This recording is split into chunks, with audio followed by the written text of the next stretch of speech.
안녕하세요. 오늘은 갈라디아서 4장 1절에서 20절까지 말씀을 보면서 우리 성경 공부 계속 이어가도록 하겠습니다. 우리가 지난주에 보았던 내용인데요. 3장 15절부터 바울은 사람의 예대로, 그러니까 일반적으로 그 당시 로마 제국 시대에 갈라디아 사람들이 주변에서 이제 경험할 수 있었던 여러 가지의 상황들을 이제 예를 들면서 율법과 하나님의 약속, 또 율법과 믿음을 대조하며 이제 설명을 했습니다. 3장 15절에서는 사람의 언약, 그러니까 사람과 사람 사이의 어떤 계약에 빗대어서 율법과 하나님의 약속을 설명했고요. 또 3장 24절에서는 율법을 이제 초등교사에 비유했습니다. 초등교사라는 제도가 로마 제국 시대에 이제 많은 사람들이 이미 알고 있었던 제도였기 때문에 그 제도에 빗대어서 율법은 이제 시간적인, 시기적인 한계가 있고 이제 그 초등교사의 역할이 다 끝났다라는 것을 강조하며 설명을 하지요.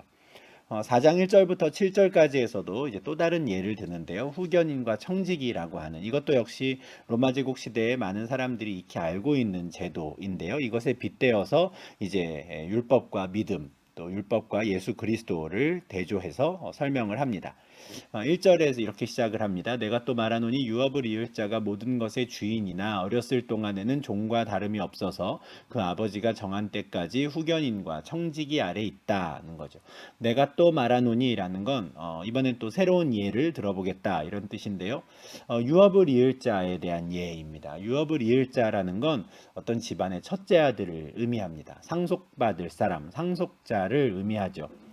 아무리 아이가 어리고 또 이제 갓 태어났다 하더라도 첫째 아들이라면 이제 그 아이는 모든 것의 주인이나 다름이 없습니다. 시간이 지나면 아버지의 모든 사회 경제적인 지위와 역할을 그대로 물려받을 것이기 때문입니다. 그런데 문제는 그 아이가 성인이 되기 전까지의 상황이라는 거예요. 아버지가 정한 때까지 그 아이는 후견인과 청지기 아래 있어야 합니다. 이 후견인과 청지기는 그 아버지가 정한 어떤 대리인과 같은 사람인데 보통은 자기 집안에 있는 종들 중에 제일 믿을 만한 사람이거나 아니면 제일 똑똑한 사람, 나이가 많은 사람, 그런 종을 이제 그 첫째 아들의 후견인이나 청지기로 정합니다. 그러면 아버지가 정한 때가 되어서 이제 성인이 될 때까지는 이제 그 아이는 제 아무리 차기 주인이고 앞으로 이제 상속을 받을 사람이라 하더라도 그 후견인과 청지기의 지도를 따라야 하는 거예요. 그렇게 하지 않고서는 뭐 할 수 있는 일이 없는 겁니다. 우리 입장에서 조금 이해할 수 있는 건 우리가 언론 기사 같은 걸 보면 뭐 재벌 3세나 4세 같은 경우에 이제 경영 수업을 시킨다 해서 신입사원으로 들어가게 하죠. 그렇게 하는 겁니다. 그렇게 어렸을 때부터 가정에서 여러 상황들을 배우게 하고 그런데 아버지가 정한 때가 되면 이제는 그 모든 과정을 건너뛰고 이제는 상속받을 준비를 하는 겁니다. 성인이 되는 것이죠. 4장 2절에 있는 이 아버지가 정한 때라는 건 성인식을 하는 때입니다.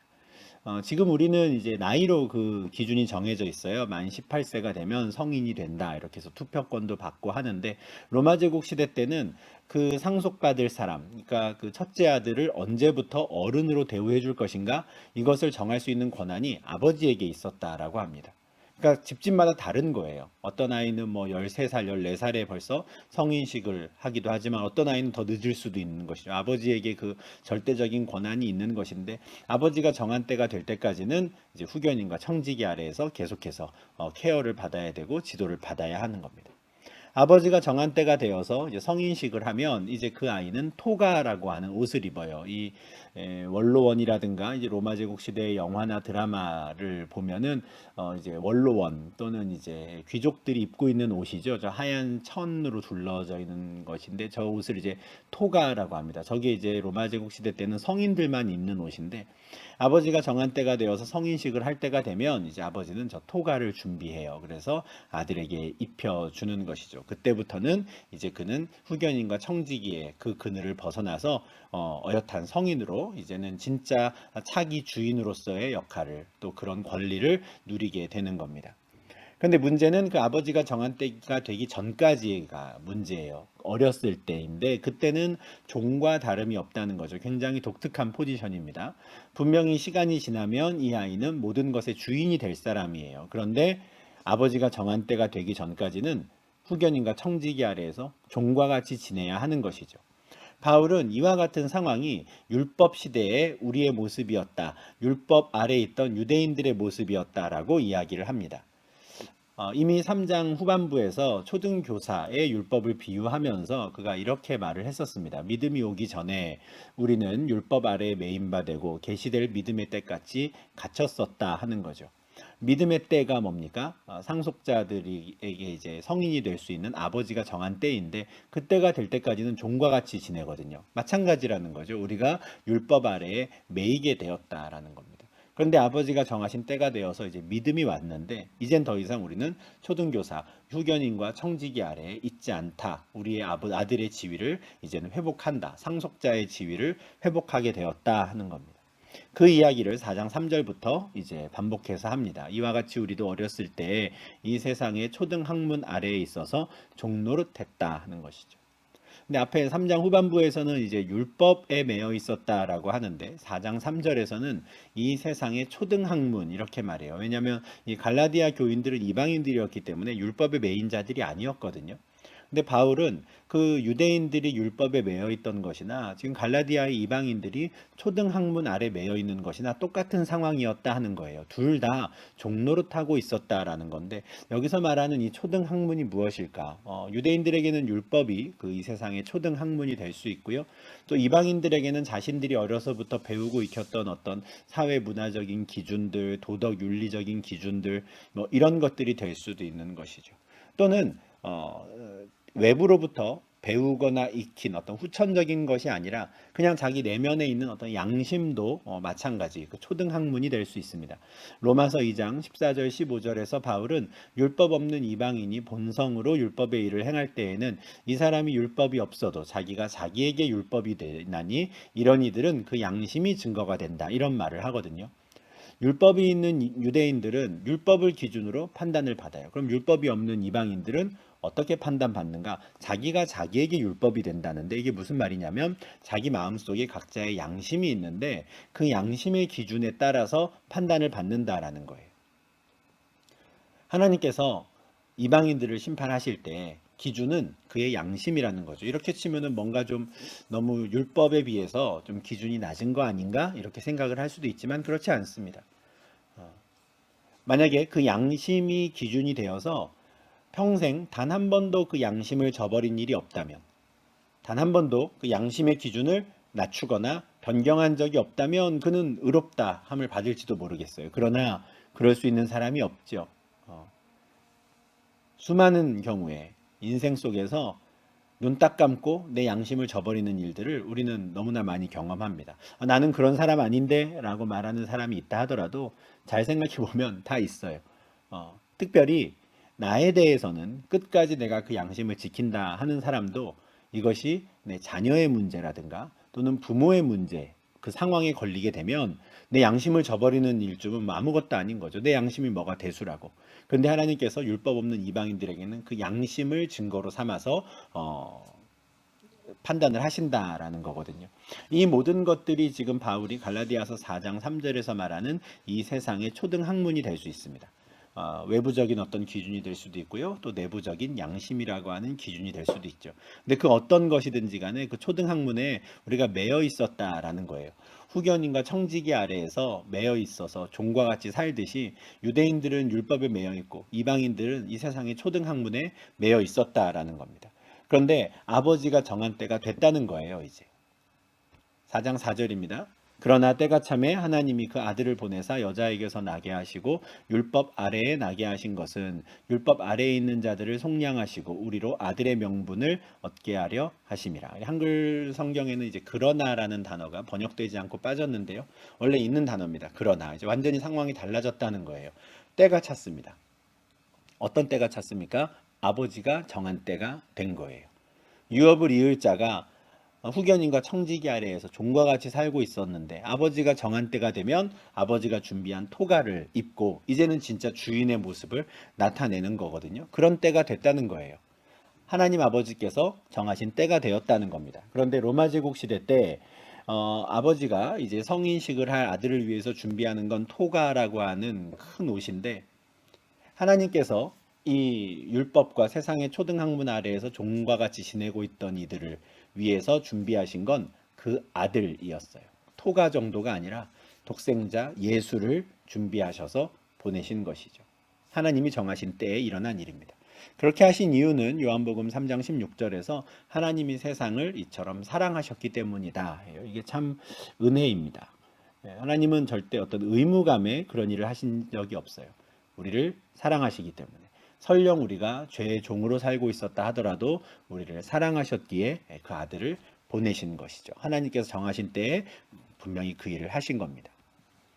그 아들을 보내실 때 어떻게 하셨냐? 여자에게서 나게 하셨다. 이런 말씀이 있어요.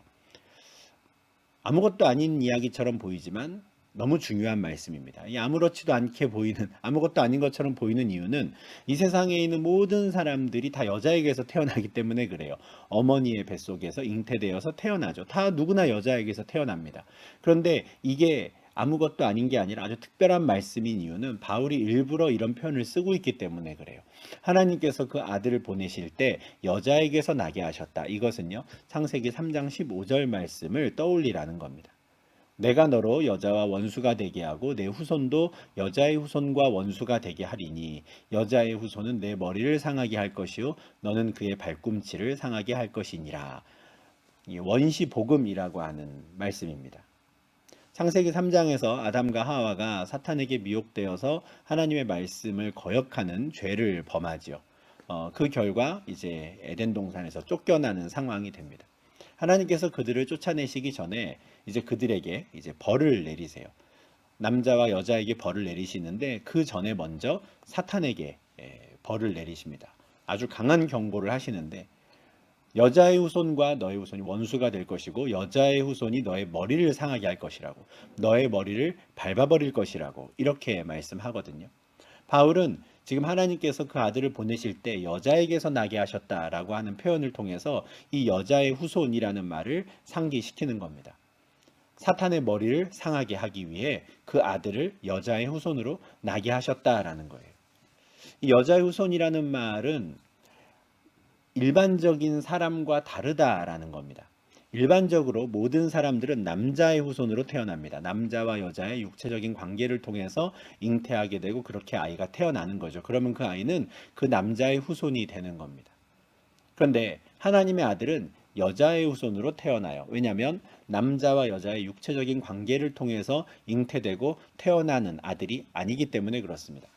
누가복음 1장 33절, 34절, 35절에서 마리아에게 가브리엘 천사가 나타나서 네가 아들을 잉태하여 낳을 것이다 해요. 그때 마리아가 이렇게 대답하죠. 나는 남자를 알지 못하는데 어떻게 이런 일이 있을 수 있습니까? 나는 남자와 육체적인 관계를 맺은 적이 없는데 제가 어떻게 아이를 잉태하겠습니까? 하는 거예요. 그에 대해서 천사가 성령이 너에게 임하시고 지극히 높으신 이의 능력이 너를 덮을 것이다. 그렇게 너가 아들을 잉태하게 될 건데 그 아들은 남자의 아들이 아니다. 하나님의 아들이다 하는 것이죠. 여자의 후손으로 태어나는 겁니다. 여인의 몸에서 태어나지만 남자와의 육체적인 관계를 통해 잉태되지 않았으니 그 아이는 남자의 후손이 될 수가 없는 것이죠. 오로지 여자의 후손이 되는 것이고요. 성령으로 잉태되어 태어나는 하나님의 아들이 되는 것이죠. 바울이 지금 4장 4절과 5절에서 말하는 건 이겁니다. 이게 아주 귀한 복음의 핵심이에요. 예수께서 여자의 후손으로 태어나셨다라는 것. 성령으로 잉태되신 하나님의 아들이시라는 겁니다. 이 구원에 대한 이 소식을 아주 중요하게 생각하는 분은 그래서 갈라디아서 전체의 가장 중요한 구절을 요 4장 4절과 5절이라고 말씀하시는 분도 있습니다. 그만큼 중요한 말씀이에요. 하나님 아버지께서 정하신 때에 하나님께서 그 아들을 보내셨다. 여자에게서 나게 하셨다는 거예요. 그런데 그렇게 태어난 예수는 율법 아래에서 태어나십니다. 유대인으로 태어나셨다라는 말이에요. 율법 아래에 태어나게 하셨어요. 그렇게 하신 이유는 뭐냐? 율법 아래에 있는 자들을 속량하시고 아들의 명분을 얻게 하려 하심이다. 여기서 율법 아래에서 하나님의 아들이 태어나셨고 율법 아래에 있는 자들을 속량하신다고 해서 하나님께서 유대인들만을 구원하시기 위해 그 아들을 보내셨다 이렇게 생각하면 안 됩니다. 그 아들로부터 우리가 구원을 얻기 위해 다시 우리도 율법 아래로 들어가야 한다라고 말해서도 안 되는 거죠. 지금 4장 5절에서 바울은 우리로라고 하잖아요. 여기서의 우리는 유대인인 바울 자신과 편지를 받는 갈라디아의 이방인들을 다 포함하는 겁니다. 우리 모든 이들에게 아들의 명분을 얻게 하기 위해 우리 모두를 하나님의 아들이라고 부르시기 위해서 율법 아래에서 태어나게 하셨다라는 거예요. 하나님께서 예수를 보내셔서 이 땅에서 하고자 하셨던 첫 번째 일, 율법을 완전하게 하시는 하나님께서 선하다고 말씀하신 그 모든 행위들을 완전하게 이루는 일을 하게 하시는 겁니다. 그 이유는 유대인들만이 아니라 모든 사람들에게 아들의 명분을 주기 위함이었던 거예요. 마태복음 5장 17절 18절입니다. 내가 율법이나 선지자를 폐하러 온 줄로 생각하지 말라. 폐하러 온 것이 아니요 완전하게 하려 함이라. 진실로 너희에게 이르노니 천지가 없어지기 전에는 율법의 1.1획도 결코 없어지지 아니하고 다 이루리라. 예수님께서 율법 아래 나신 이유는 율법을 완전하게 하시기 위함이에요. 율법을 다 이루시기 위함이죠. 그렇게 다 이루신 그 공로를 유대인들에게만 적용시켜 주시는 게 아니라 이방인들에게도 똑같이 적용시켜 주시는 거예요. 그래서 세상의 초등 학문 아래에서 종과 같이 살던 사람들이 마치 하나님께서 말씀하신 그 선하다고 하는 모든 행위들을 완전하게 하신 것처럼 그렇게 여김 받을 수 있도록, 그래서 하나님의 아들로 일컬음을 받을 수 있게 하시기 위해서 율법 아래에서 태어나신 거죠. 이 모든 일이 하나님께서 정하신 때에 이루어졌다라는 것. 이게 지금 갈라디아서에서 바울이 지금 말하고 있는 내용입니다. 4장 6절입니다. 너희가 아들임으로 하나님이 그 아들의 영을 우리 마음 가운데 보내사 아빠 아버지라 부르게 하셨느니라.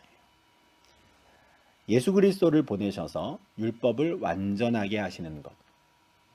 이것이 하나님께서 정하신 때에 우리를 위해 행하신 일이었어요.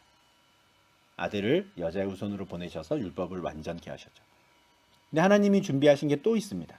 뭐냐면 아들의 영을 우리 마음 가운데 보내시는 거예요.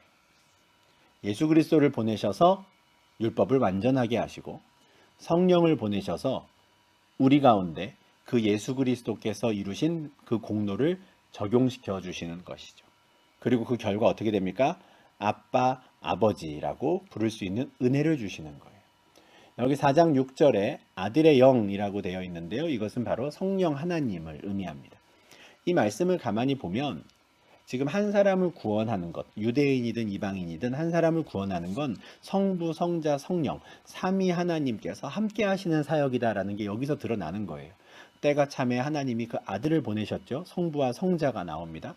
그리고 또 이 예수 그리스도께서 다 이루신 공로를 적용시켜 주시기 위해 성령, 아들의 영을 또 보내시는 것이죠. 성령께서 우리 각 사람 가운데 오셔서 그 예수께서 이루신 공로를 마음에 믿어 알게 하시고 이제는 아빠 아버지라고 부르게 하시는 겁니다. 이미 3장 2절에서 바울은 갈라디아 교인들에게 너희가 성령을 받았다 이렇게 말했어요. 율법의 행위가 아니라 듣고 믿음으로 말미암아 그들이 성령을 받았다 했거든요. 그 결과 그들은 이제 아빠 아버지라고 감히 하나님을 그렇게 부를 수 있게 된 것이죠. 원래 하나님을 아버지라고 부를 수 있는 분은 예수님밖에 없었거든요. 그런데 그 예수님의 영, 성령이 우리 마음 가운데 오니 우리도 그 예수님과 똑같이 하나님을 아버지라고 부를 수 있게 되는 겁니다. 아버지라고 부르는 자, 아들이 되었네요. 아들이 되었다면 어떻습니까? 이제는 유업을 상속받게 되는 것이죠. 그러므로 내가 이후로는 종이 아니요 아들이니 아들이면 하나님으로 말미암아 유업을 받을 자니라. 이 말씀입니다. 1절 2절에서 유업을 이을 자가 모든 것의 주인이었거든요.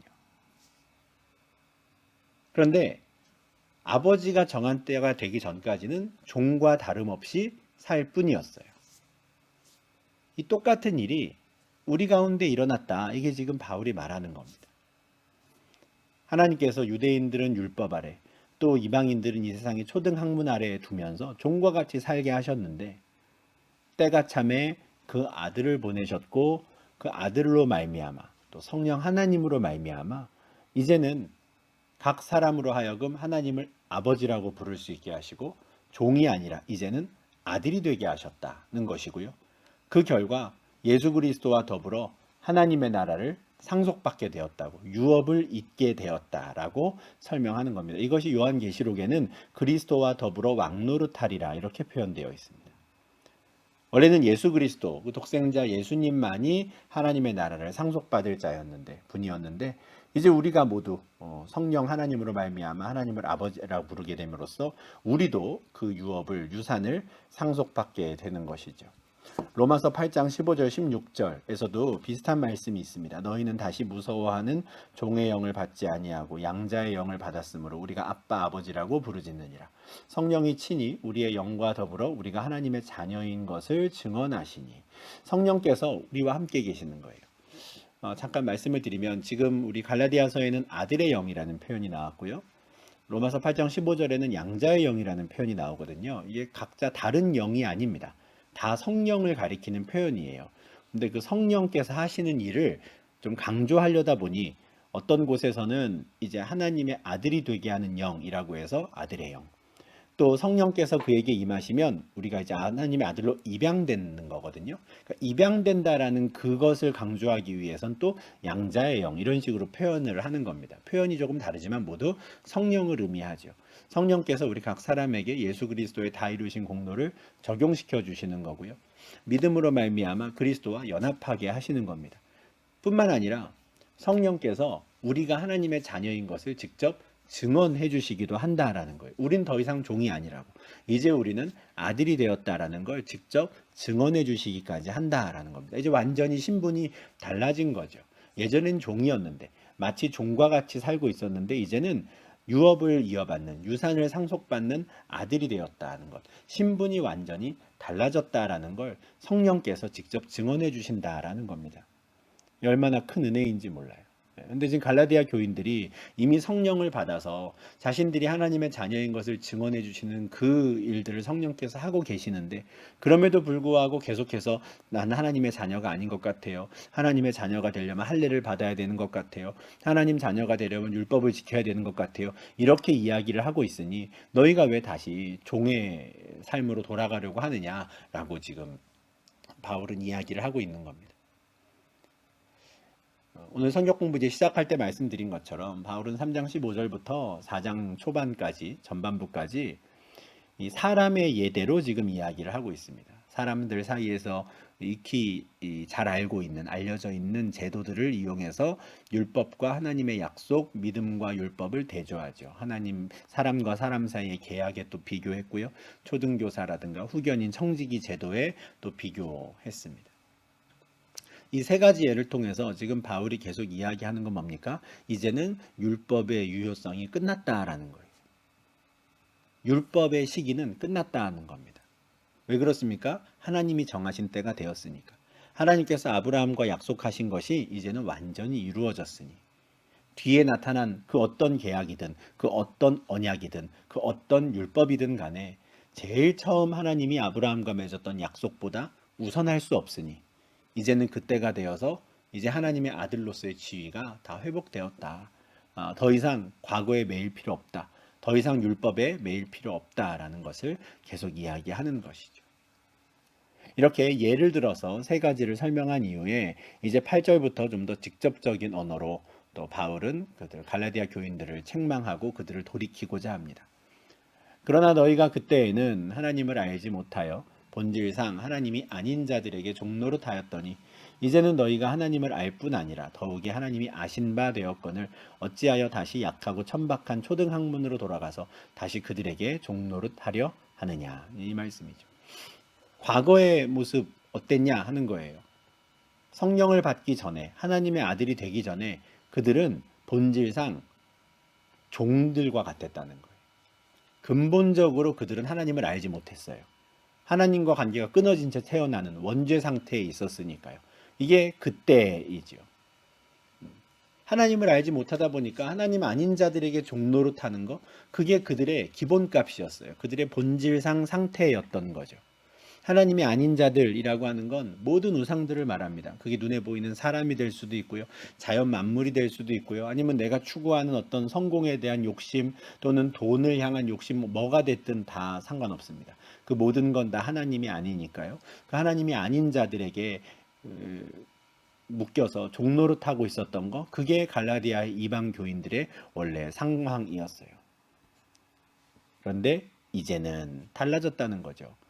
그들은 이제 하나님을 아는 자들이 되었습니다. 더 중요한 건 뭡니까? 하나님이 그들을 아신다는 거예요. 이게 참 중요한 겁니다. 우리가 하나님을 안다? 참 귀한 일인데 더 감사한 것은 하나님이 우리를 아신다라는 거예요. 여기서 말하는 안다라는 건요, 지식적으로 아는 게 아닙니다. 남편이 아내를 알고 아내가 남편을 아는 것 같은 그런 알미예요. 인격적인 교제가 있는 알미인 것이죠. 우리가 이제 하나님과 교제하는 사이가 되었다 이런 뜻이에요. 이것이 왜 중요하냐면 그것이 곧 영생이기 때문에 그렇습니다. 요한복음 17장 3절이죠. 영생은 곧 유일하신 참 하나님과 그가 보내신 자 예수 그리스도를 아는 것이니이다. 영원한 생명이란 무엇인가? 하나님을 아는 것이에요. 영원한 생명이란 예수님을 아는 겁니다. 생명의 근원이시니까요. 온 만물, 천지를 창조하신 그 삼위 하나님을 아는 것만이 우리가 생명의 근원과 연결되어서 영원한 생명을 누릴 수 있는 유일한 길인 겁니다. 그런데 지금 바울은 뭐라 그럽니까? 너희가 하나님을 알지 않느냐? 너희가 이미 영원한 생명을 얻지 않았느냐? 이 말이에요. 하나님도 너희를 아시지 않느냐 하는 말입니다. 너희가 하나님의 자녀가 되지 않았느냐 하는 말이에요. 이 하나님과 예수를 아는 것, 이 교제하는 것, 인격적인 교제라고 말씀을 드렸는데요. 사도 요한은 자신이 쓴 편지 요한일서 1장 3절에서 자기가 복음을 전하는 이유를 이렇게 설명합니다. 우리가 보고 들은 바를 너희에게도 전함은 너희로 우리와 사귐이 있게 하려 함이니 우리의 사귐은 아버지와 그의 아들 예수 그리스도와 더불어 누림이라.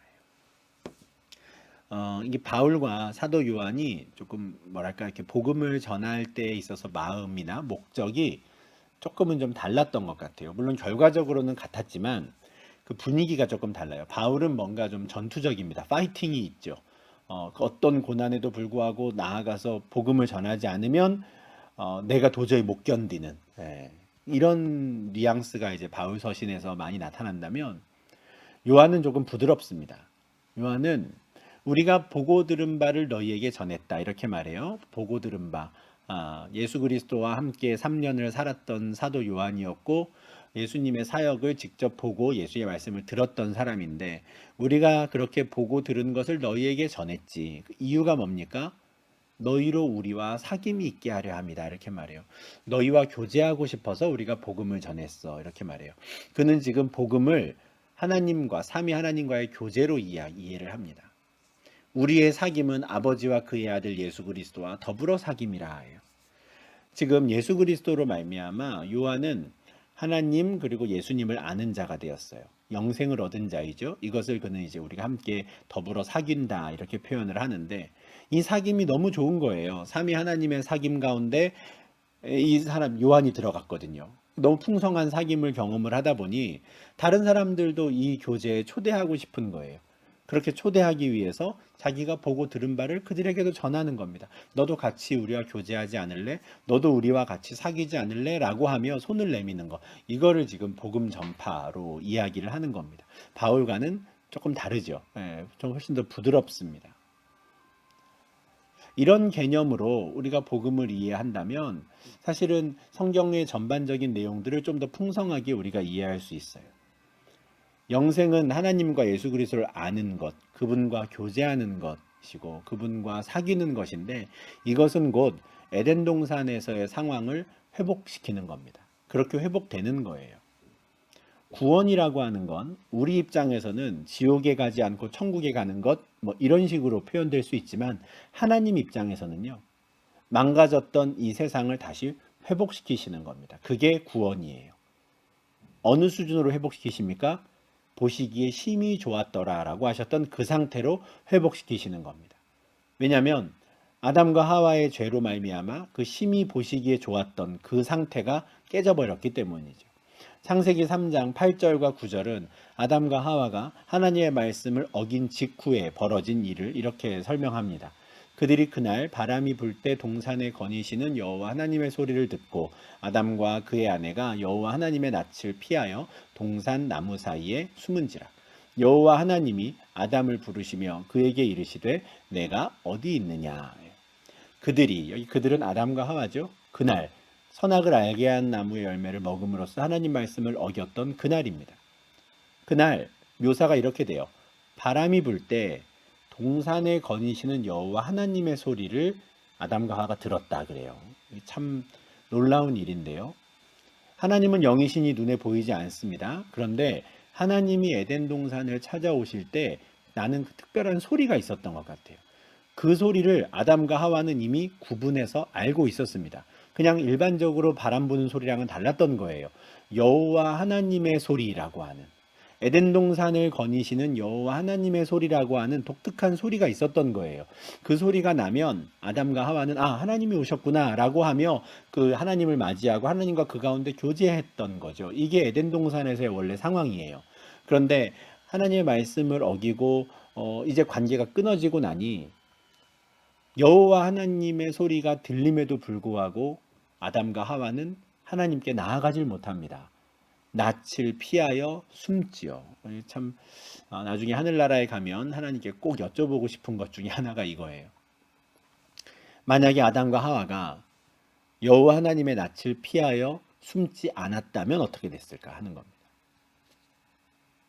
자신들의 범죄를 깨닫고 하나님이 찾아오셨을 때 그 앞에 엎드려서 있는 거죠. 하나님 죄송합니다. 저희가 하나님 말씀을 어겼습니다. 어떻게 할까요? 했다면 어떤 일이 벌어졌을까? 좀 더 긍정적인 상황이 펼쳐지지 않았을까 싶습니다. 제가 감히 이렇게 생각하는 이유는 3장 9절 말씀 때문에 그래요. 아담과 하와가 하나님의 낯을 피해 숨었을 때 여호와 하나님이 아담을 향해 제일 먼저 하신 말씀은 네가 무슨 짓을 했느냐가 아니었거든요. 네가 어디 있느냐였습니다. 너 어디 있니? 하는 겁니다. 우리가 이 말씀을 참 잘 묵상할 필요가 있다고 생각을 하는데 하나님께 올바른 삶을 살고 있었든지 아니면 범죄하였든지 간에 우리가 제일 먼저 신경 써야 하는 건 항상 있어야 할 자리에 있는 겁니다. 다른 곳에 가면 안 돼요. 네. 우리가 어디에 서 있느냐가 중요합니다. 그 다음 우리가 무엇을 했느냐의 문제이지 어디 있느냐부터 되지 않으면 제 아무리 우리가 무슨 선한 일을 한다 한들 좋을 게 없는 겁니다. 여호와 하나님이 아담을 부르시며 내가 어디 있느냐 한마디 한 건요. 우리 입장에서는 이 정도로 이해할 수 있을 것 같아요. 내 아들이, 내 딸이 가출을 한 거예요. 근데 다른 사람들이 보기에는 정말 손가락질 할 수밖에 없는 정말 나쁜 짓을 저지른 게 내 아들, 내 딸이야. 그래서 너무 마음이 아파. 그런데 그 아들, 딸이 만약에 가출을 했다면, 그래서 그 아들, 딸이 어디에 있는지 알 수 없는 상황이라면 부모 입장에서는요, 그 아들, 딸이 무슨 짓을 했었느냐, 얼마나 나쁜 짓을 했느냐는 두 번째 문제입니다. 제일 시급한 건 뭡니까? 이 아들이 어디 있냐 하는 거예요. 내 딸이 어디 있느냐 하는 겁니다. 일단 찾아와야 제자리에 갖다 놔야 그 다음부터 뭐 이 아이를 뭐 훈육을 하든지 가르치든지 아니면 데리고 가서 다른 사람에게 사과를 시키든지 뭘 할 거 아니에요.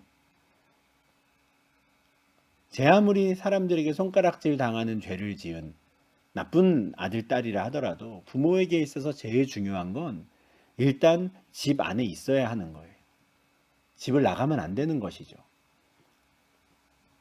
그런 점에서 이 죄를 범했던 그날 아담과 하와가 하나님의 낯을 피하지 않고 그래도 감히 하나님 앞에 엎드려 있었다면 어땠을까? 참 저는 이제 궁금한데 그렇게 숨어버리니 방법이 없습니다. 쫓겨나는 것 외에는 다른 방법이 없어요. 하나님을 보기 싫다고 하니 하나님도 그냥 내보낼 수밖에 없는 겁니다. 이렇게 해서 하나님과 사람 사이의 교제가 깨어져 버렸어요. 관계가 끊어져 버렸죠. 원죄 상태에 이르게 된 겁니다.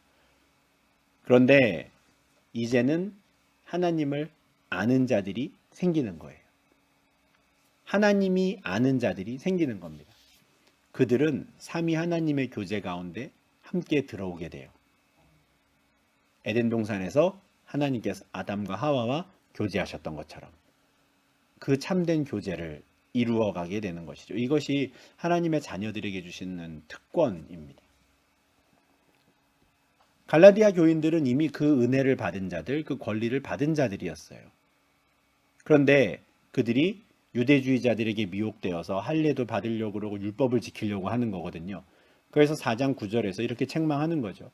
어찌하여 다시 약하고 천박한 초등학문으로 돌아가서 다시 그들에게 종노릇하려 하느냐. 이미 하나님과 교제를 하는 자들이 되었는데 갑자기 어느 순간부터 나 하나님이랑 교제할 수 없다고 그러면서 내 힘으로 다시 하나님과 교제할 수 있는 자격을 얻어보겠다며 할례도 받으려고 율법도 지키려는 거예요. 이것을 바울은 왜 다시 그들에게 종노릇하려 하느냐 이렇게 묻는 겁니다. 왜 이미 다 끝난 일인데 왜 다시 그들에게 가서 엉뚱한 일을 하려고 하느냐는 겁니다. 뭐 믿음도 있고 율법도 지키고 다 뭐 하면 좋은 거 아닙니까? 뭐 안 하면 문제지. 뭐 믿음도 있고 율법도 있고 많으면 많을수록 더 구원에 안전할 것 같은데 뭐가 문제입니까? 이렇게 말할 수 있을지 모르겠지만 전혀 그런 문제가 아닙니다. 이들이 지금 다시 약하고 천박한 초등학문으로 돌아가려는 건 예수 그리스도께서 율법을 완전하게 하셨다는 것. 예수 그리스도께서 우리가 구원에 이르는데 하나님의 영광에 이르는 데에 필요한 모든 일들을 다 하셨다라는 것, 다 이루셨다라는 것을 믿지 않는 거예요. 그걸 믿지 못하니 내가 스스로 할례를 받아야겠다. 내가 스스로 율법을 지켜야겠다. 이렇게 되는 거죠. 이거는 민수기 14장에서 출애굽 1세대가 범했던 죄악과 똑같은 죄를 범하는 겁니다. 가나안 땅을 정탐하고 온 정탐꾼들의 말을 듣고 10명의 정탐꾼들이 하나님께서 약속하신 그 땅을 막 폄훼하니까 온 이스라엘 백성들의 마음이 무너졌죠. 그렇게 무너진 그들이 하는 말이 뭐였습니까? 어찌하여 여호와가 우리를 그 땅으로 인도하여 칼에 쓰러지게 하려 하는가? 우리 처자가 사로잡히리니 애굽으로 돌아가는 것이 낫지 아니하랴. 이럴 바엔 애굽으로 돌아가자 이런 말을 하거든요. 절대 해서는 안 되는 말이었습니다.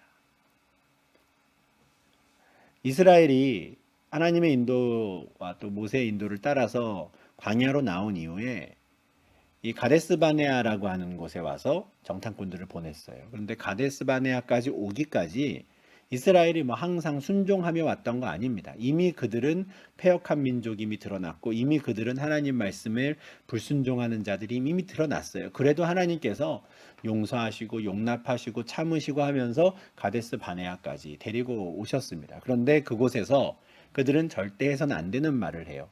이럴 바에는 애굽으로 돌아가자는 거죠. 하나님께서 이스라엘을 인도해 내기 위해 아브라함과 약속을 지키시기 위해 이스라엘을 애굽에서 인도해 내셨는데 그 일을 하기 위해 하나님은 어떤 일을 하셨습니까? 10가지 재앙을 내리셨고 홍해를 가르셨고 만나와 메추라기를 먹이셨고 시내산에서는 직접 그들에게 음성을 들려주시기도 했어요.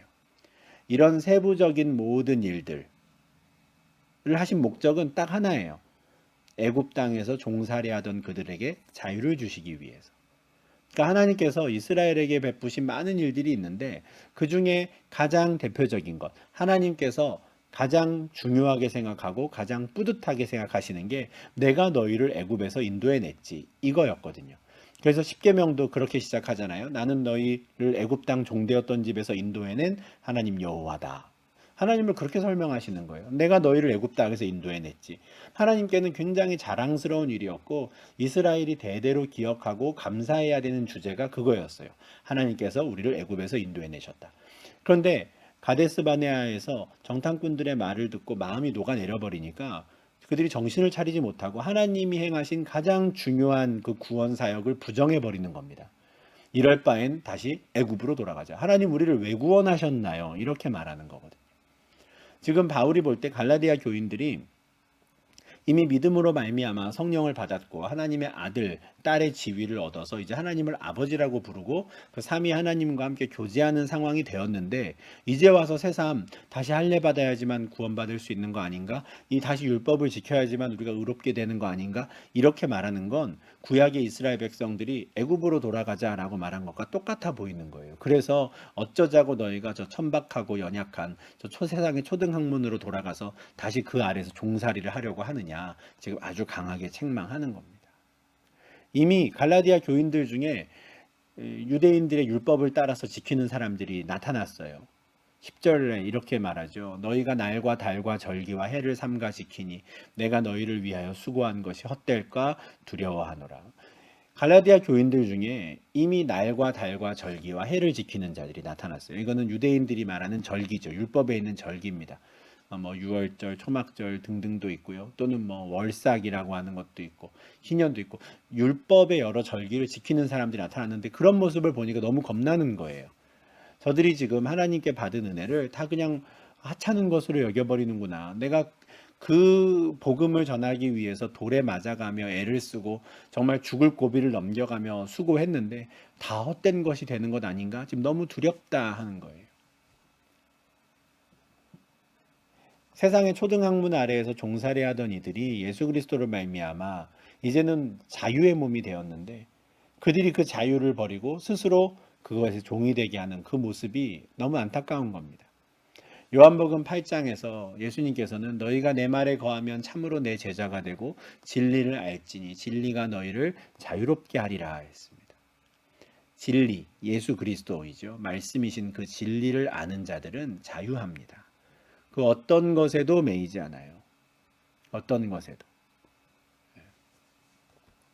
바울이 골로새서 2장 16절에서 이런 말씀도 하죠. 그러므로 먹고 마시는 것과 절기나 초하루나 안식일을 이유로 누구든지 너희를 비판하지 못하게 하라. 먹고 마시는 것 어떤 것에도 매이지 않습니다. 이게 우리가 아주 오랫동안 한국 교회의 전통 가운데 먹고 마시는 것에 매였어요. 술 마십니까? 담배 핍니까? 아주 중요한 신앙의 전통이고 한국 교회의 성도들에게 있어서 아주 표식과도 같은 행위였습니다. 처음엔 좋은 뜻에서 시작했을 거예요. 그런데 이 먹고 마시는 것에 너무 매여 있었던 것 같아요. 술, 담배만 안 하면 다른 어떤 악을 행해도 다 봐주는. 예. 초대교회 당시에는 한국에 100년 전에는 이 먹고 마시는 문제를 통해서 그리스도인임을 나타낼 수 있었거든요. 근데 과연 같은 기준으로 오늘날 우리가 그리스도인임을 나타낼 수 있는가? 예수 안 믿는 사람들 중에도요, 건강을 이유로 술, 담배 안 하는 사람들이 점점 늘어나고 있습니다. 문화도 많이 바뀌고 있죠. 근데 우리가 언제까지 먹고 마시는 것을 가지고 그 사람이 믿음을 판단할 것인가? 근데 바울은 일찌감치 2000년 전에 이런 말을 했거든요. 먹고 마시는 것으로 누구든지 너희를 비판하지 못하게 하라. 우리는 어떤 것에도 매이지 않습니다. 절기나 초하루나 안식일도 마찬가지예요. 유대인들이 율법을 들고 와서 너 이거 왜 지키지 않아? 라고 하더라도 비판하지 못하게 해라 합니다. 왜 그렇습니까? 우리는 모든 것에서부터 자유롭기 때문에 그렇습니다. 애굽 땅에서 종살이하던 이스라엘이 하나님의 은혜 가운데 광야로 나와서 온전한 자유를 얻었던 것처럼 우리도 세상의 초등 학문 아래에서 율법 아래에서 종살이 하다가 때가 참에 하나님께서 아들을 보내셨고 그 아들로 말미암아 온전한 자유를 우리에게 주셨거든요. 그 어떤 것에도 매이지 않는 겁니다. 그렇다면 우리의 신앙생활은 어떤 걸 기준이 되어야 합니까? 내가 이거 안 하면 지옥 갈까? 내가 이걸 하면은 천국 갈 수 있을까? 이거는 다 거짓된 거예요. 우리의 모든 신앙생활은 나에게 유익한가를 판단 기준으로 삼아야 하는 겁니다. 먹고 마시는 문제가 우리의 구원에 연관되는 게 아니에요. 다만 그것을 먹는 것, 그것을 마시는 것이 나의 신앙에 유익할까? 이런 절기 저런 절기 우리도 절기가 있잖아요. 부활절도 있고 뭐 성탄절도 있고 여러 가지 절기들이 있습니다. 그런 절기들을 우리가 지키는 것 고난 주간에 뭐 금식을 한다든지 이거 안 하면 지옥 가기 때문에 이거 안 하면 그리스도인이 아니기 때문에 그런 거 없습니다. 모든 것으로부터 자유로워요. 그럼에도 우리가 그걸 왜 합니까? 그것이 우리의 신앙에 유익하기 때문에 하는 거죠. 다시 말하면 하지 않는다고 해서 비판할 수 없는 겁니다. 너 왜 이거 안 해? 라고 말할 수 있는 건 단 하나도 없어요. 권면은 할 수 있겠죠. 이걸 하면 너에게 유익할 거야 라고. 이걸 하면 하나님과의 교제가 더 풍성해질 수 있어 라고 우리가 권면은 할 수 있지만 하지 않는다고 해서 비판할 수 있는 건 하나도 없는 겁니다. 진리가 너희를 자유케 하는 것이니까요. 지금 바울이 갈라디아 교인들에게 하는 말은 그겁니다. 신앙생활을 하는 종교생활을 하는 판단 기준이 어떤 의롭게 되기 위함 또는 구원의 문제와 연결되어 있으니 바울이 지금 화를 내는 거예요. 어떤 것에도 우리는 얽매이지 않습니다. 지금 바울이 갈라디아 4장에서 하는 내용과는 조금 결이 다른 것일 수도 있지만 오늘날에도 이제 안식일을 이유로 우리를 비판하는 분들이 있어서 이 부분에서 좀 잠깐 좀 설명을 하고 넘어가도록 하겠습니다. 제7일 안식일교라든가 이렇게 구약의 율법을 여전히 좀 중요하게 생각하는 어떤 이단들의 경우에는 정통 기독교를 이제 비판을 합니다. 왜 안식일을 지키지 않고 일요일에 예배를 드리느냐 하는 것이죠. 지금 우리가 보통 주일이라고 부르는 그날은 일요일인데 일요일은 안식일이 아니죠. 원래 안식일은 토요일입니다. 그래서 일요일부터 금요일까지가 이제 하나님께 세상을 창조하신 6일이고 마지막 7일째 되는 날이 토요일이죠. 그래서 이스라엘에 가면 이제 금요일 저녁에 이제 해가 지고 토요일 날 해가 지기까지를 이제 안식일로 지킵니다. 그러니까 여전히 그 안식일을 기억하여 거룩히 지키라라고 하는 십계명의 말씀을 중요하게 생각하는 사람들은 기독교가 일요일에 예배드리는 건 잘못됐다 이렇게 비판해요. 근데 비판하지 못하게 하라 하셨잖아요. 그래서 이 말씀을 조금 좀 설명을 드리겠습니다. 우리는 왜 일요일에 지금 예배를 드리고 있는가? 우리를 비판하는 그 이단들, 제7일 안식일교와 같은 그런 이단에서는 기독교에서 일요일에 예배를 드리기 시작한 건 로마 제국 시대 때 기독교가 국교화된 이후라고 이야기를 합니다. 그 전까지는 기독교인들이 안식일을 지켰는데 로마 제국 시대 때 기독교가 국교화되면서 이제 국가적으로 일요일에 예배드려라 이렇게 정했기 때문에 일요일 날 예배를 드린다는 거예요. 그럼 일요일 날 왜 정했냐? 일요일이 원래 로마에서 태양신을 섬기는 일요일이니까요. 썬데이.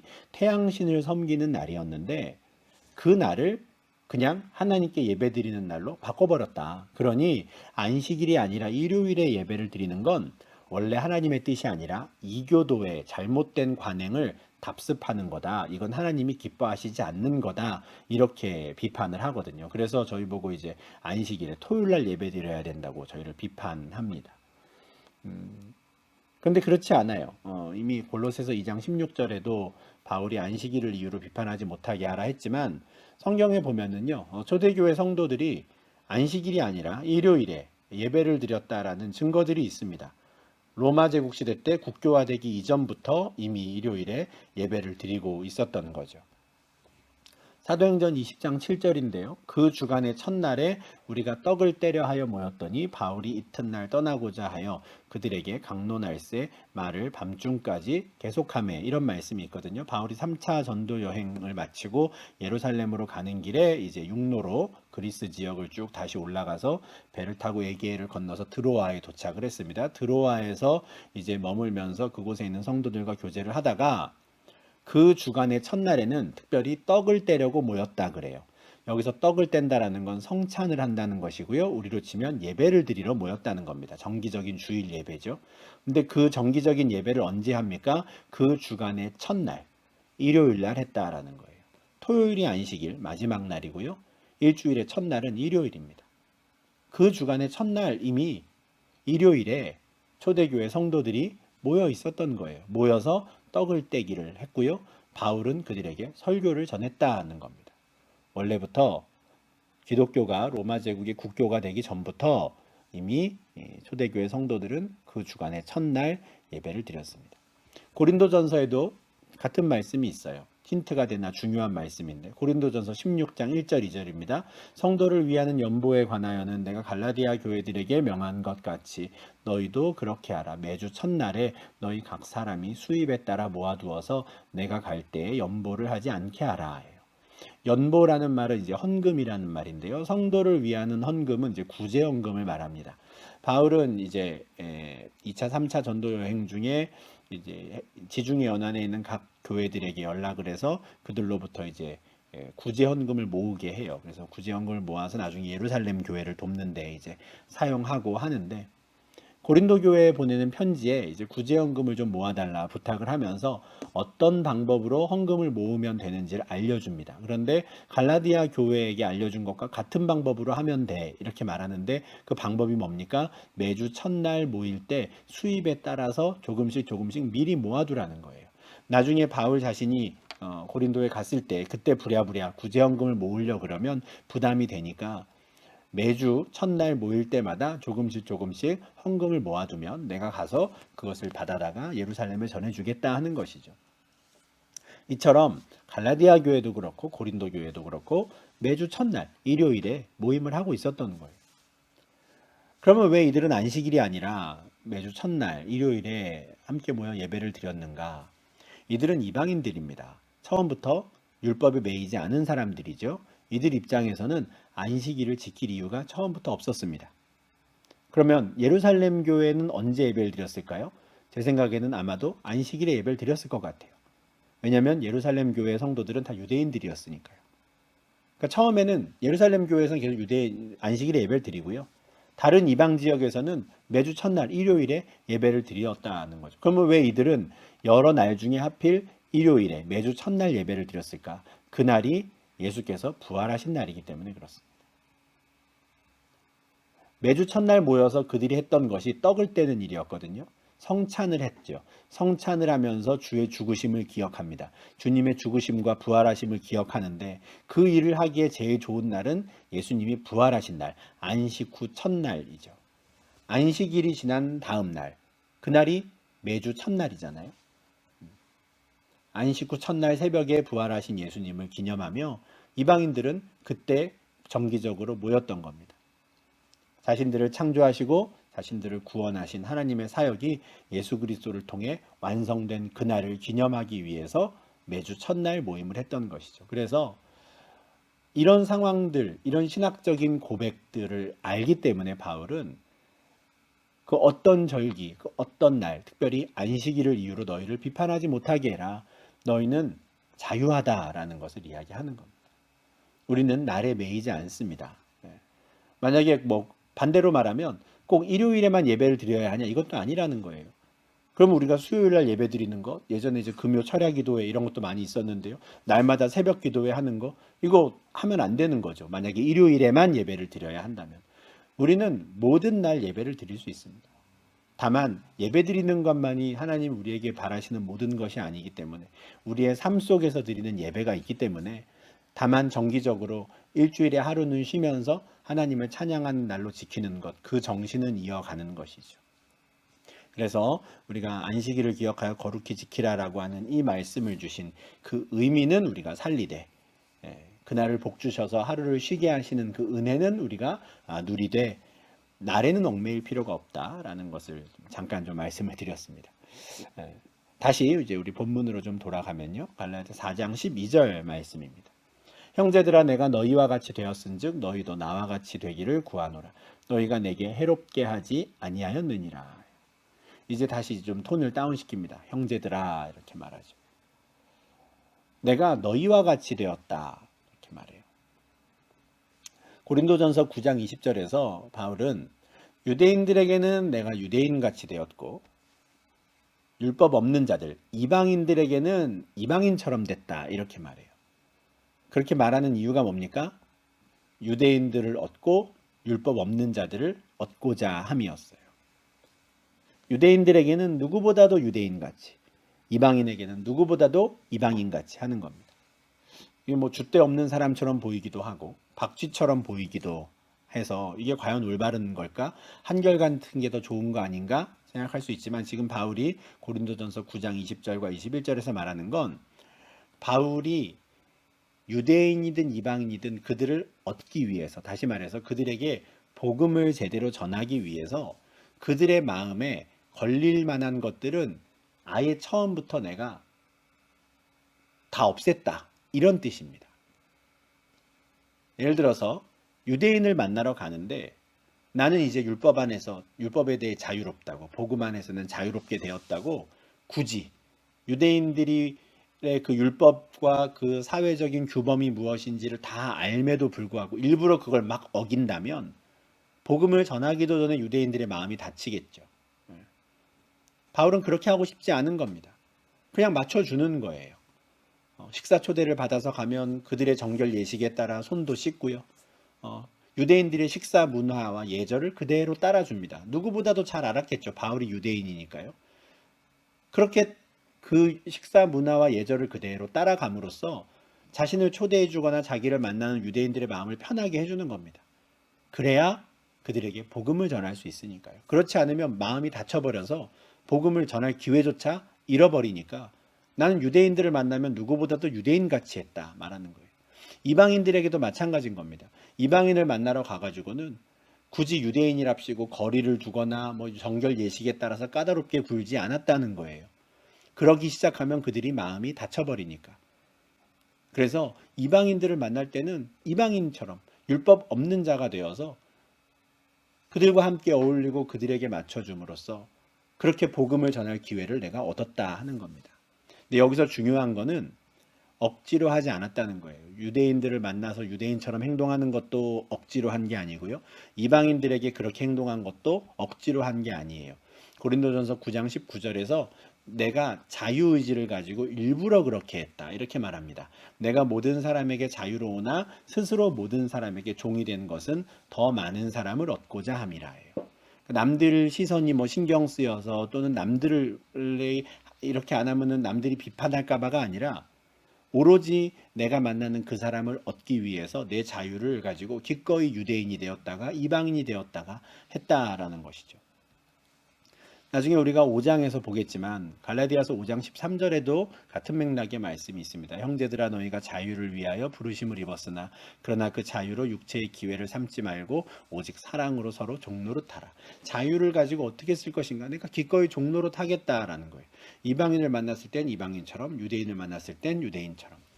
근데 바울은 갈라디아 교인들이 자기처럼 되기를 원해요. 내가 너희와 같이 되지 않았느냐?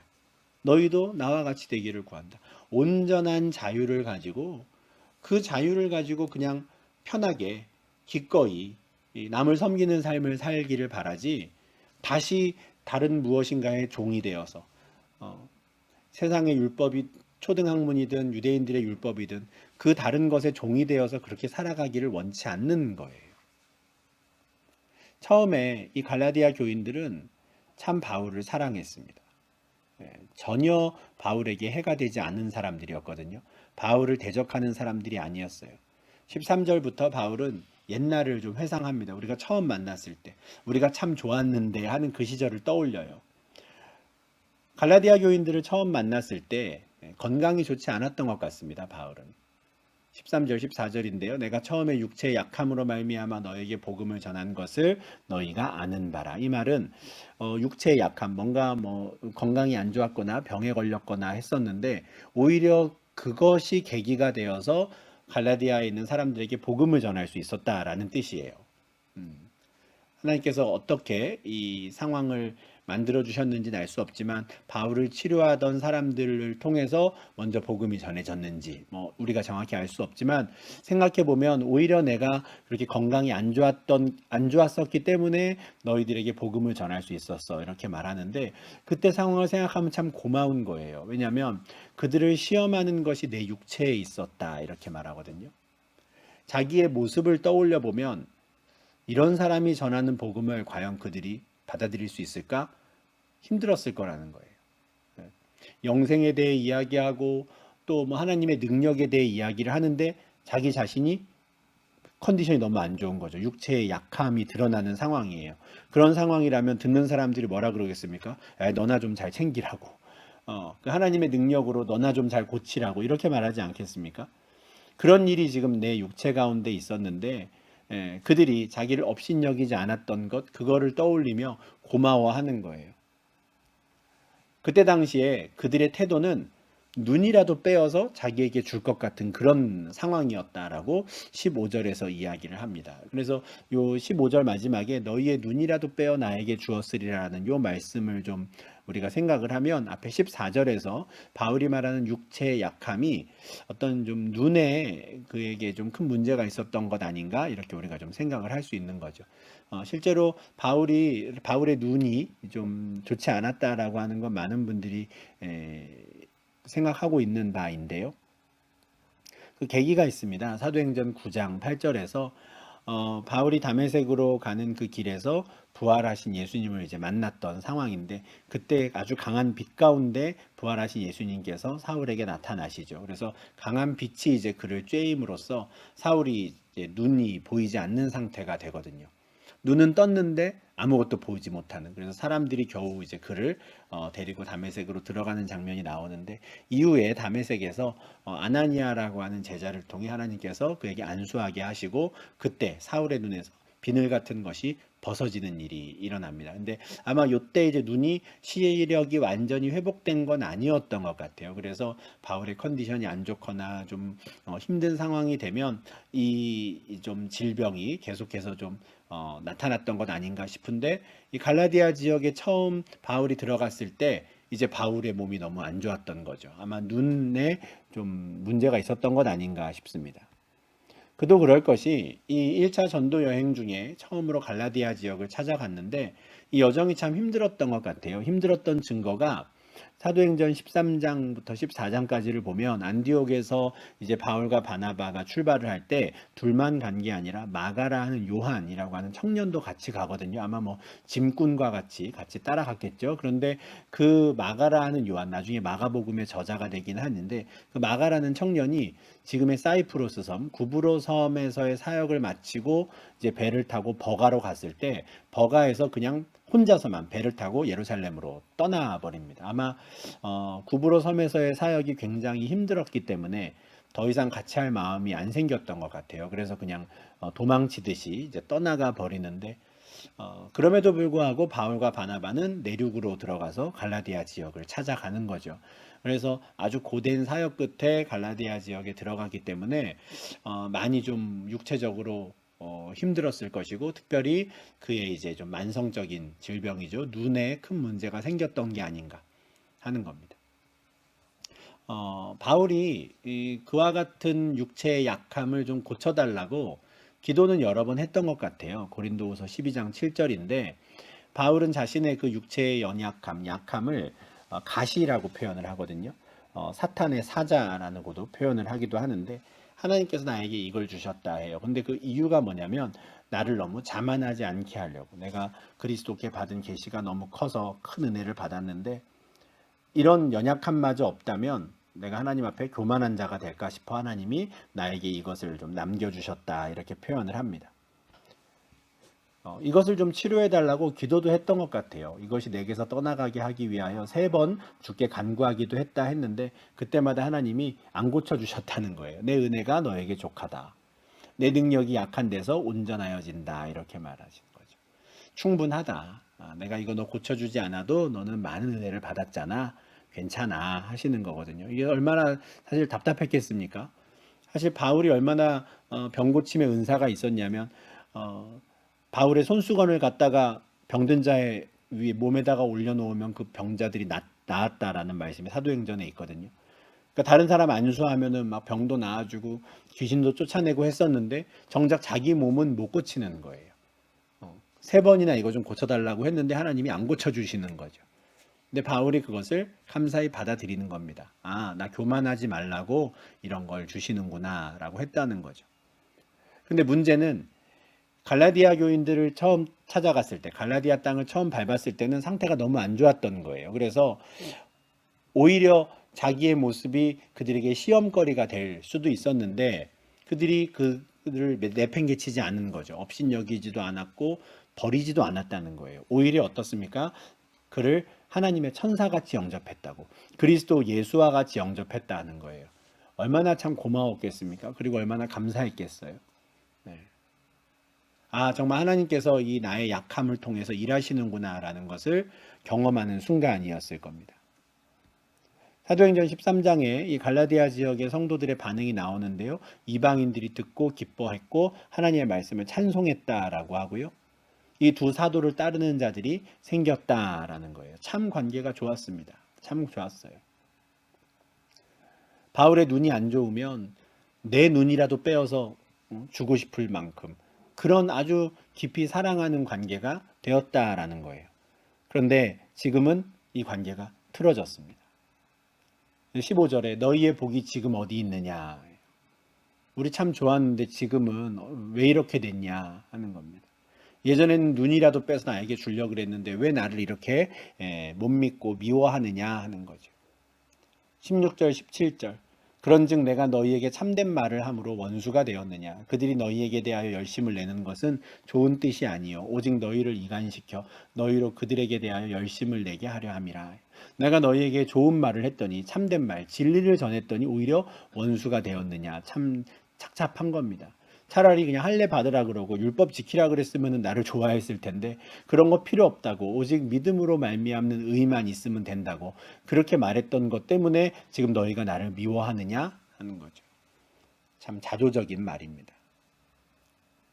지금 갈라디아 교인들을 찾아온 유대주의자들이 굉장히 열심히 해요. 잘해준다는 거죠. 갈라디아 교인들에게. 그런데 그들에게 잘해주는 게 좋은 뜻에서 하는 게 아니라는 거예요. 목적이 뭡니까? 그들을 이간시키는 거예요. 그들을 쪼개는 겁니다. 그래서 쪼개어 나온 사람들로 하여금 자신들에 대해서 열심을 내게 만들려고. 이 4장 17절 말씀이 모든 이단들을 파악하는 데 아주 핵심이에요. 교회 안에 들어오든지 아니면 하나님의 나라 백성들을 찾아와서 미혹하는 이단들의 목적은요. 온 교회를 다 집어삼킨다든지 모든 사람들을 다 포섭하는 거 그게 그들의 목적이 아닙니다. 그들의 목적은 자기들의 그 거짓된 메시지를 가지고 몇몇 사람이라도 이간질시켜서 떼내오면 성공인 거예요. 오직 너희를 이간질시키는 거거든요. 그래서 그렇게 딸려 나온 사람들, 떨어져 나온 사람들을 꽉 붙잡아서 자기들에게 충성하도록 자기들에 대해서 열심을 내게 하는 것, 이게 그들의 목적이거든요. 바울은 지금 갈라디아 지역에 나타난 유대주의자들이 그런 사람들이라는 거예요. 베드로후서 2장 3절에는 그들이 탐심으로써 지어낸 말을 가지고 너희로 이득을 삼는다 하거든요. 자기들에게 충성하게 하는 거죠. 그들의 몸을 탐하든지 그들의 재산을 탐하든지 무엇을 탐하든지 간에 그들로부터 이득을 삼는 거. 이게 그 나쁜 거짓 선지자들의 목적이라는 겁니다. 근데 바울은 자기는 다르다는 거예요. 자신은 어떻습니까? 좋은 일에 대하여 열심을 내었다는 거죠. 그들이 하나님의 자녀가 되는 일에, 그들이 복음으로 말미암아 자유를 얻는 일에 그 일을 위해 나는 열심히 했고 너희와 함께 직접 만났을 때뿐만 아니라 지금도 언제든지 나는 그렇게 좋은 일에 대해 열심이다라는 겁니다. 그 거짓 선지자와 나는 다르다. 너희가 한번 비교해봐라 하는 겁니다. 아마 그럴 거예요. 바울이 그들과 함께 있었을 때 그들은 혼란스럽지 않았을 겁니다. 평안이 있었을 거예요. 그런데 거짓 선지자들이 들어와서 그들을 미혹하고 이간질시키니까 그들은 참된 평안을 잃어버렸겠죠. 한번 잘 생각해 보라는 거예요. 정말 참된 진리가 너희를 불안하게 만드는 것 가능하겠느냐 하는 거죠. 그래서 바울은 19절 20절에서 좀 심한 표현으로 전쟁을 선포합니다. 네. 나의 자녀들아 너희 속에 그리스도의 형상을 이루기까지 다시 너희를 위하여 해산하는 수고를 하노니 내가 이제라도 너희와 함께 있어 내 언성을 높이려 함은 너희에 대하여 의혹이 있음이라. 어리석도다 이렇게 3장 1절 시작했고 중간에 이제 형제들아 했는데요. 이제 19절에서 나의 자녀들아 합니다. 참 답답하기도 하고 속상하기도 하고 인간적으로 실망스럽기도 하지만 바울은 여전히 갈라디아 교인들을 사랑합니다. 그들을 자녀라고 부르고요. 내가 너희를 다시 해산하는 수고를 하겠다 해요. 바울은 갈라디아 교인들의 아비가 되고 싶었습니다. 고린도 교회에도 마찬가지였죠. 고린도전서 4장 14절 15절입니다. 오직 너희를 내 사랑하는 자녀같이 권하기 위해 이 편지를 쓰는데 그리스도 안에서 일만 스승이 있으되 아버지는 많지 아니하니 그리스도 예수 안에서 내가 복음으로써 너를 낳았다. 가르치는 데에만 그냥 머물러 있고 싶지 않다는 겁니다. 바울은 자신의 복음을 받아들인 모든 사람들의 아버지가 되고 싶었어요. 아버지가 된다는 것은 안 해도 될 고생도 마다하지 않겠다라는 겁니다. 복음으로 그들을 낳고자 하는 거예요. 갈라디아 교인들에게도 같은 일을 하겠다라는 거죠. 다시 너희를 위하여 해산하는 수고를 하겠다 하는데 언제까지 그 수고를 합니까? 너희 속에 그리스도의 형상을 이루기까지예요. 이게 참 대단한 말이죠. 우리가 예수 그리스도를 믿고 성령으로 말미암아 그리스도와 연합한 자가 되어서 거듭난 인생을 살기 시작합니다. 그때부터 우리는 그리스도 예수의 장성한 분량에 이르기까지 성장해 가지요. 이것을 우리가 성화라고 합니다. 근데 그 성화의 끝에 영화가 있어요. 그리스도의 형상을 온전히 담는 거죠. 그리스도와를 닮은 자가 되는 겁니다. 그게 이제 그리스도의 형상을 이루는 건데, 근데 문제는 우리가 이 땅에서 타락한 육신을 입고 있는 한 그리스도의 형상을 온전히 이루는 것, 영화되는 건 불가능합니다. 그러니 갈라디아 교인들 속에 그리스도의 형상을 이루기까지라는 말은 그들이 죽을 때까지라는 말이에요. 내가 세상을 떠날 때까지라는 말입니다. 내가 숨이 붙어 있는 한 나는 계속해서 너희를 위하여 해산하는 수고를 하겠다. 이게 지금 바울이 4장 19절에서 하는 말입니다. 대단한 각오이지요. 물러서지 않겠다라는 겁니다. 제가 아까 전쟁을 선포한다 이렇게 표현을 했는데 이어지는 말씀이 그거예요. 내가 이제라도 너희와 함께 있어 언성을 높이겠다. 너희와 함께 있어. 너희 편에 서서죠. 내가 이제라도 조금 늦은 감이 있는 거예요. 이미 그들 가운데 유대인들에게 미혹되어서 날과 절기를 지키는 사람들이 나타났거든요. 그러나 포기하지 않습니다. 바울은 이제라도 너희의 편에 서서 내가 언성을 높이겠다. 누구를 향해서 높입니까? 그들을 미혹하는 자들을 향해서 언성을 높이겠다 하는 거예요. 이게 이제 21절부터 우리가 다음 주에 보게 될 그 말씀에서 나올 텐데, 이제 바울은 갈라디아 성도들을 지키기 위한 싸움을 시작을 합니다. 다시 해산하는 수고를 하겠다라는 거죠. 물론 여기서 언성을 높이는 대상이 단지 그 거짓 선지자들만을 향하는 것은 아닙니다. 이미 갈라디아 교인들을 향해서는 언성을 높인 바 있죠. 3장 1절입니다. 어리석도다 갈라디아 사람들아 누가 너희를 꾀더냐 했단 말이죠. 근데 이제라도 바울은 언성을 높여서라도 해산하는 수고를 해서 다시 갈라디아 교인들을 지키고 그들을 돌이키고자 하는 겁니다.